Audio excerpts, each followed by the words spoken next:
I'm in love.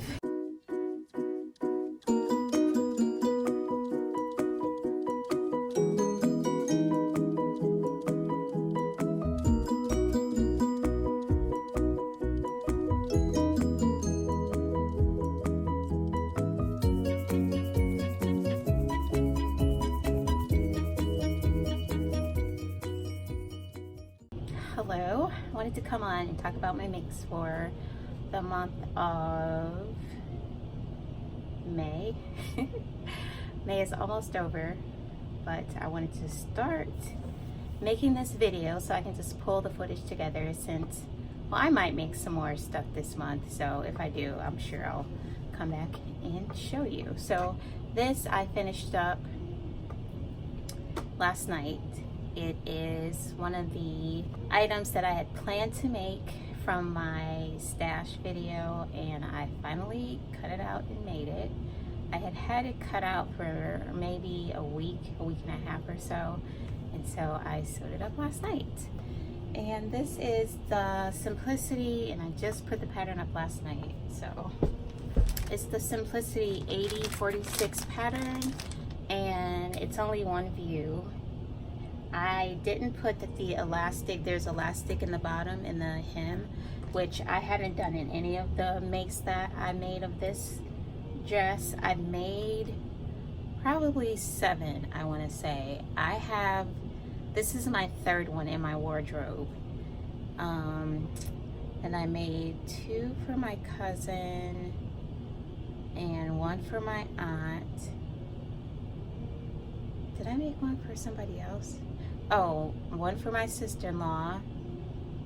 How many is that? 5? Yeah, and then like I said, I have 3 in my wardrobe.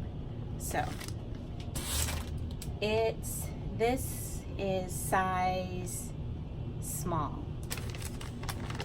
Double check. Yeah, this is size small, or between 10 and 12, since it comes in sizes extra small to extra large. And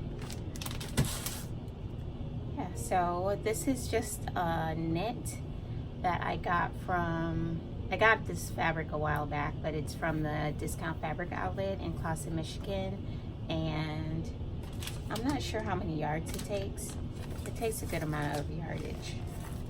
The size small is supposed to take 3 3/8 yards of fabric. So let me stand up and show you. First of all, it comes with well, it's self-lined, I think. I think the top part is self-lined, or there's a lining in it. Dang it, I can't remember. Pretty sure, yeah, the top is, the bodice is self-lined because it requires you, it tells you to cut out 2, but I only cut out 1, and I use bias binding in the neckline and then also the sleeve part. So let me stand back.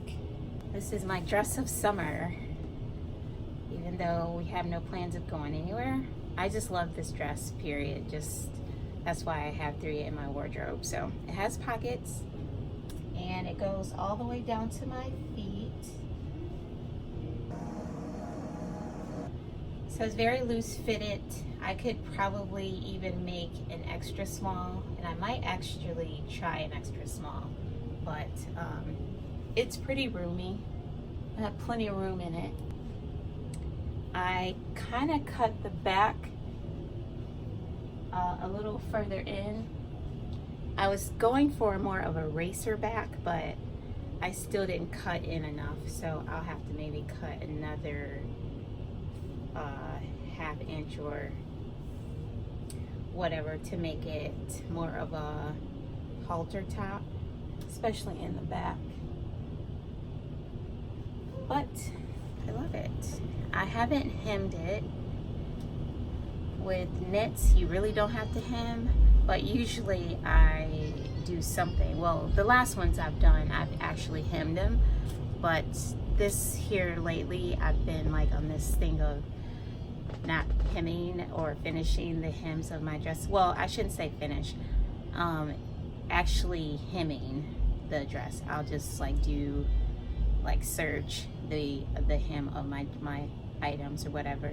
So, but I will do something to the hem at some point, but not right now. So I can wear it like this because, like I said, it's a knit. It's a bit long, so if I do hem it, it might be better to walk in. So, but I just haven't gotten around to it. All right, let me go try on my next make. My next make is this Ellis top. I've had this pattern for a while now, and I had made some originally when I first got the pattern, which was over a year. I made several versions of it. I think I started off with the medium, and then it seemed like it was just way too big, and so I went down to a small, or maybe a medium. Maybe I stayed with the medium and did small armbands, because that's what I was having issues with, is the armbands weren't fitting in correctly. So I went a size smaller with the armbands. So when I saw the post, after I couldn't really get it right and the armbands I just was over it, I hadn't sewn it in a while, and then I saw this post on Instagram.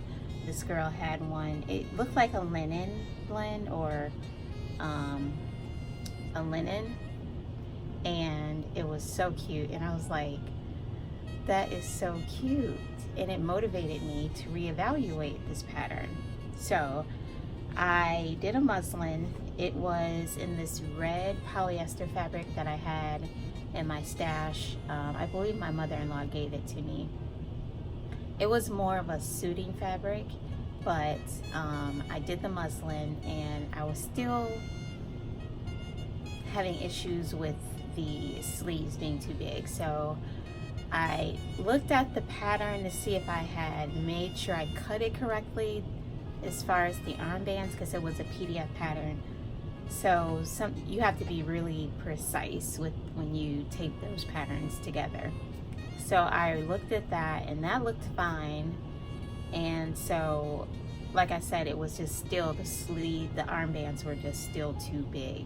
So I was like, I'm just gonna size down with the armbands. So I did it in this double gauze. I think it's double gauze. It's a gauze anyway.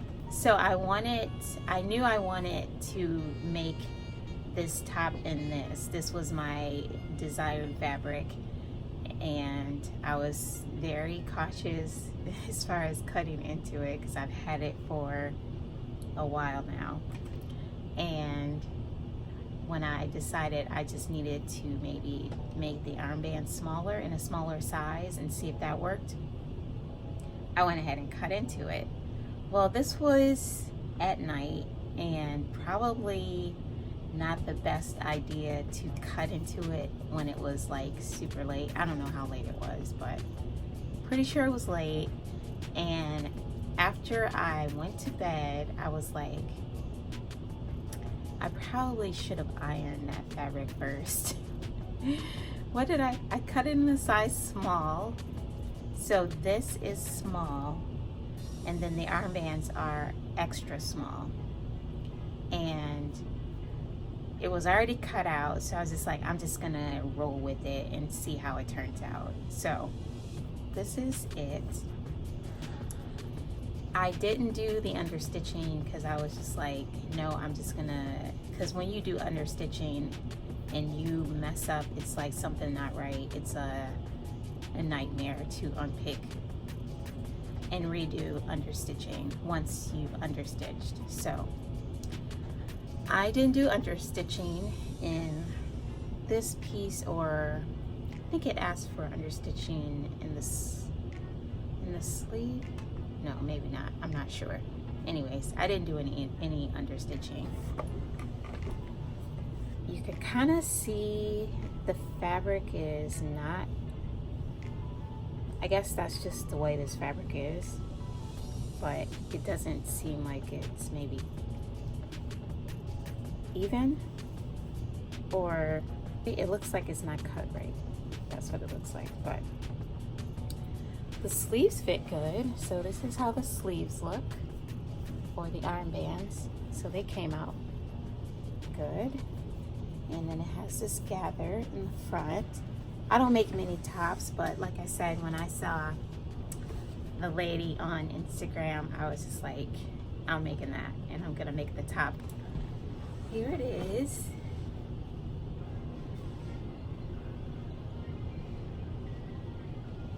So it's the same pattern piece for the front and back. So it looks the same as far as the body piece. And it goes like just right under or past my behind.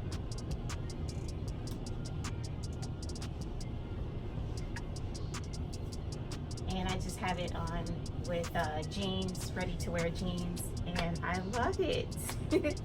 I think it's still a bit big, but I had to wash it after I made it. I washed it to kind of shrink it up, and this is like right out of the dryer, and it looks like perfect. You can't really see the texture, but it's gauze, like I said, so it has texture. Isn't that cute? So I have some more on the docket. I'm not sure exactly what I'm gonna cut up next to make this the dress actually. So there was this dress that when I looked at it, I had saved this dress from Pinterest a while back, and I was looking for the pattern for it. And so when I started cutting this out, or looking at some of the other makes on Instagram, I was like, that's like that pattern, that dress that I wanted to make.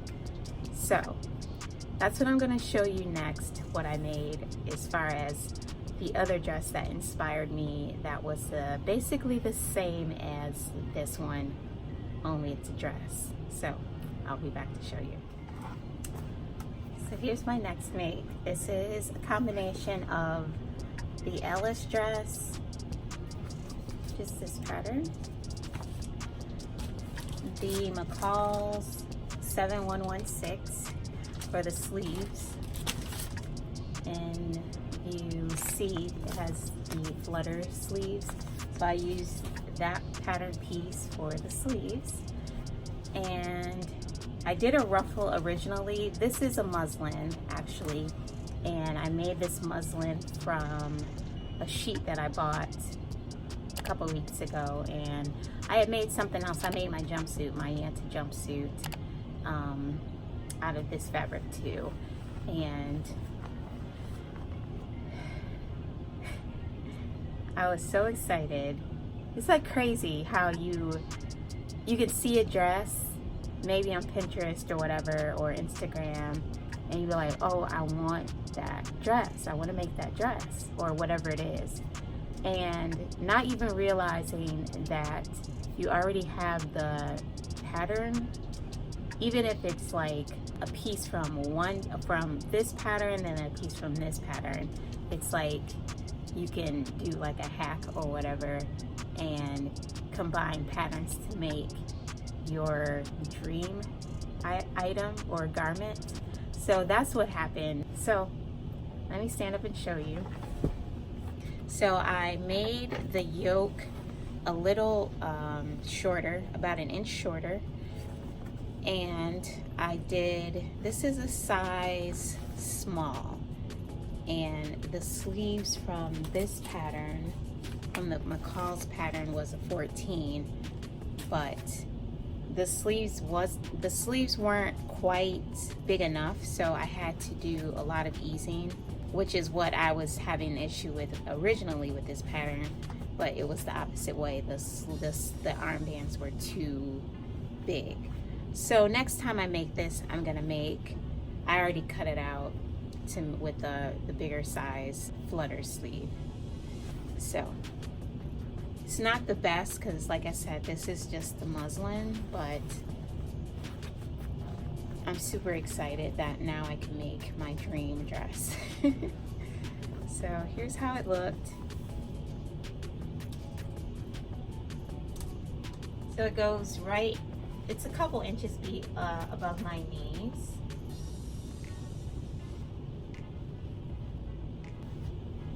So it's a little big as far as like, it's a lot of fabric because it gathers here. So that part I'm still working through. So next time when I do this on my dream fabric, I am going to make, because the bodice is cut on the fold, so, or the body of the dress, the skirt piece is cut on the fold. So I'll probably just take maybe an inch in the middle, so it's not as many gathers and it's not as much volume. So I'll do that to the back and front pieces. So that'll get rid of about 4 inches. So like 2 in the front, 2 in the back. So it's still not that much. So long as I have room in my hip area, I'll be fine, which I do. I still have a lot of room in this dress. So that should be fine. Yeah, so that will still give me plenty of room in the hip area. So I'm so excited about this pattern. And next time I do want to do the flutter. This one I did have a gathered little piece ruffle at the bottom. This piece here was actually longer and it was a ruffle at the bottom. And I didn't take a picture, but last night I took the ruffle off because it was, with the ruffle, it was kind of long because when I actually cut this, I cut the top piece, but I made it a little longer. It was probably 2.5 inches longer. And then I added, when I added the skirt piece or the ruffle, it made it even longer. And I didn't really feel that length. So I took the ruffle off, and this is still the ruffle piece. I cut it because it was too much ruffles. So I cut it in half, I think, almost in half. So it was like this long. This is like the leftover piece. So as you can see, it's like still way long. This is how long it was. So I took this off, and then I just stitched up the other end, and then I folded it in half like this. Ironed it and then put it on the bottom. So that's what this is now. It's that's what I have on the bottom to make it a little longer, so I can wear it just like this at this length with maybe some leggings or whatever, jeans or whatever, or even by itself. So yes, I'm in love. All right, let me go get changed and I'll show you my next make. A couple things that I wanted to mention about the Ellis dress too, that I forgot, that what I was having issues with is as far as finding the right fit. So this pattern is in centimeters and it's Australian sizing. So I don't think these are the finished garment measurements. It just says sizing chart. So here it goes, like I said, from extra large to extra large. And so when I translated, since really you're only looking for fit in the bust, since all of the rest of it is just flowy, I translated the centimeters to inches to try and figure out what size I should cut. And based on the bust, it was, the extra large was 41.7. So I'm not sure what my bust measurements are, but I think it seems like my apex measures at least 40. I'm not sure. Last time I measured, I can't remember. But anyways, I think originally I went with the measurements 41, and then it put me at I think I was thinking I needed to make an extra large based on the inches.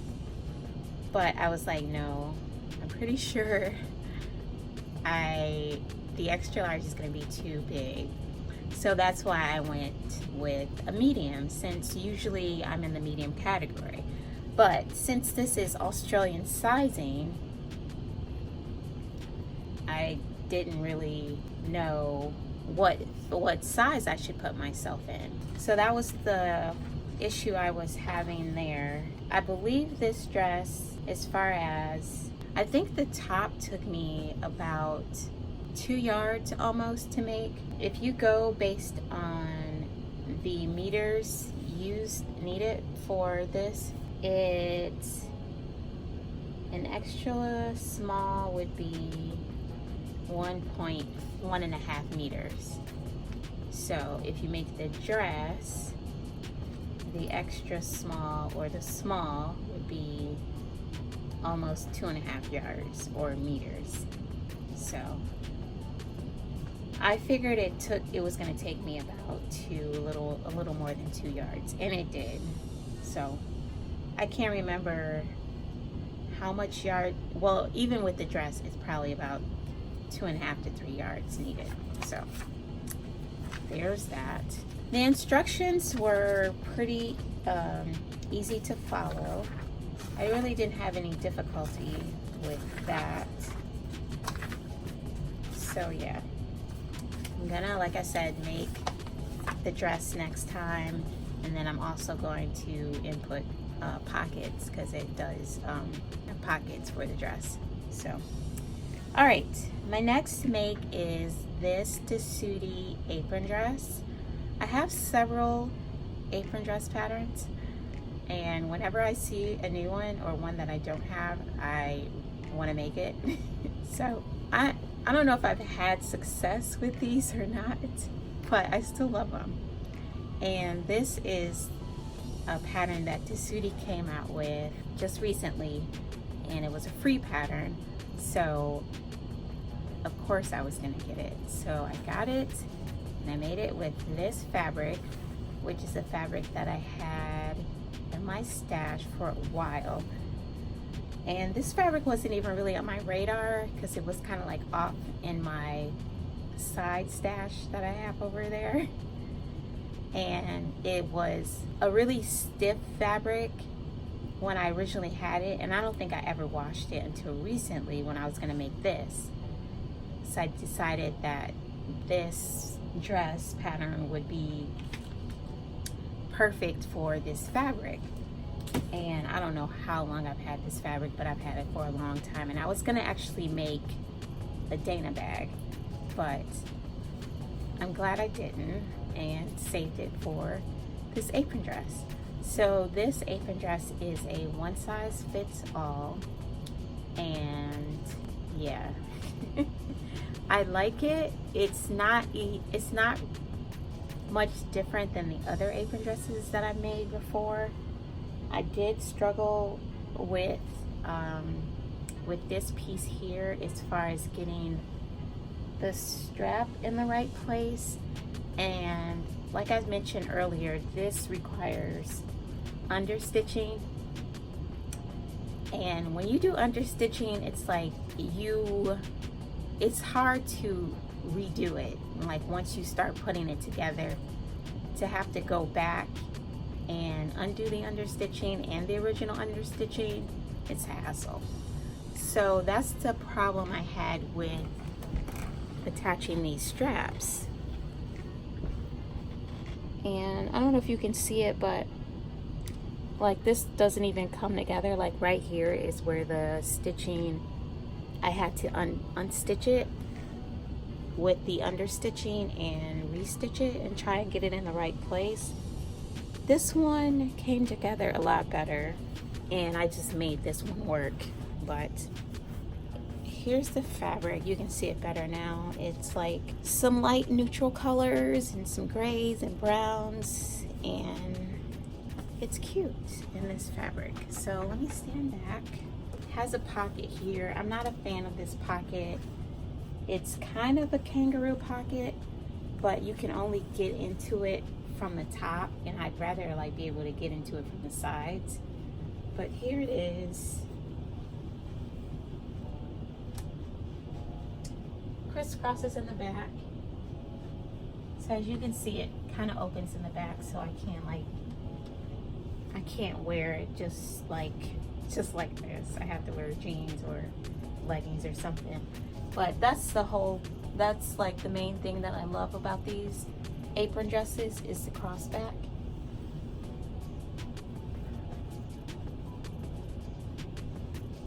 And then it goes past my knees, so I would probably make it a little shorter, and then definitely put in different pockets, like maybe more of a kangaroo pocket. But other than that, I love it. It's cute to throw on. Maybe cooking, maybe do some yard work or whatever.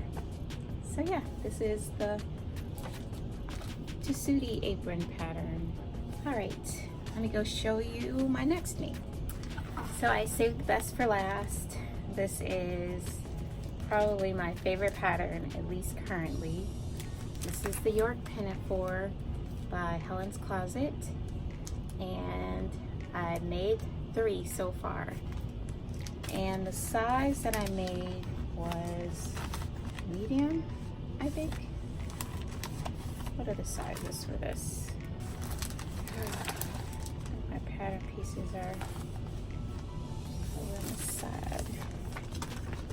It comes in 2 versions or 2 views, A and B. It has different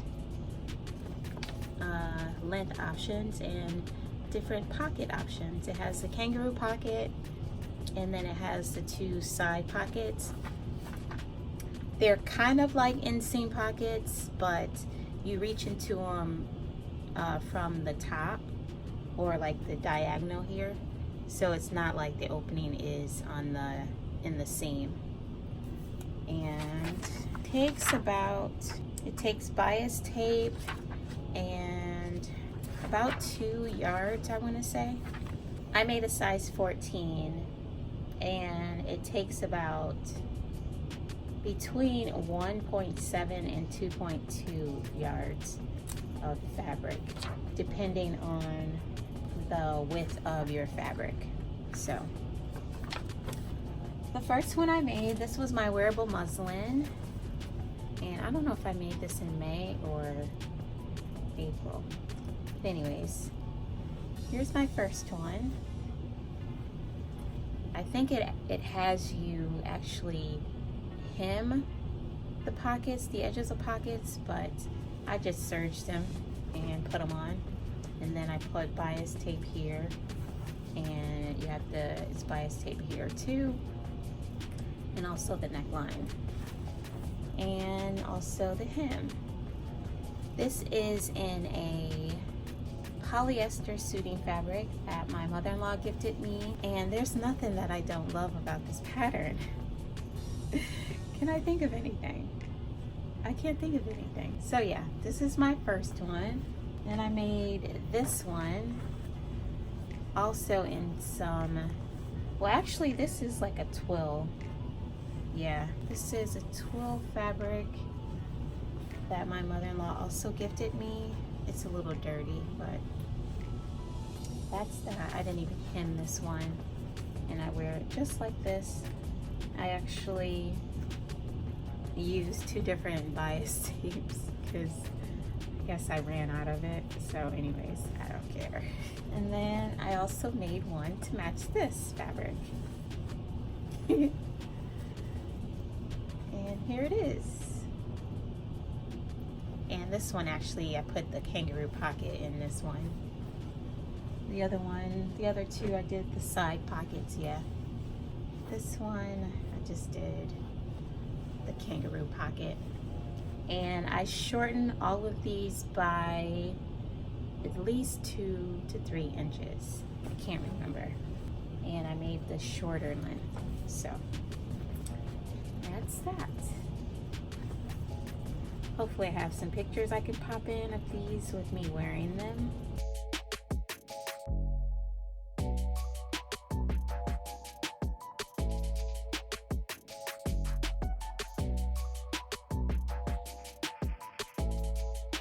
So that's pretty much it.